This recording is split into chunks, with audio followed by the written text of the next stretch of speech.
Naaalala ko pa noong unang araw mo pa lang sa campus. Kita ko sa mga mata mo na hindi mo pa kabisado ang lugar. Kaya naman hindi ako nagdalawang isip na tulungan ka. Naglakad ako papalapit sa'yo. Pinilit kong maging kalmado. "Hi," ang sabi ko. "Bago ka rito? Mukhang kailangan mo ng tour guide." Halata pa nga sa mukha mo na parang natakot ka pa sa akin. Pero sinabi mo pa rin ang pangalan mo. At doon na nagsimula ang lahat. Hindi ko akalaing napakadali mong kausap. Ang dami agad nating napag-usapan na para bang ang tagal na nating magkakilala.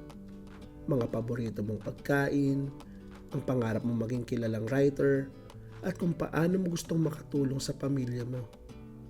Sa bawat kwento mo, mas lalo kitang hinahangaan. Parang isang bituin na hinihintay na lang na magningning. Nagkita tayo sa library. Tahimik ang paligid.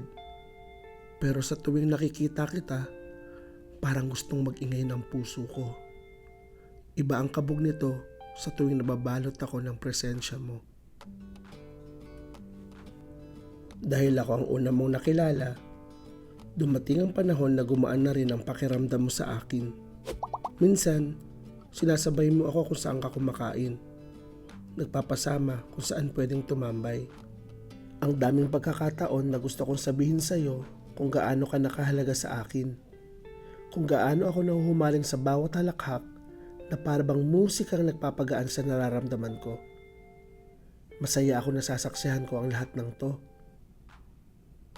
Sa bawat oras na kasama kita, makasarili ba ako?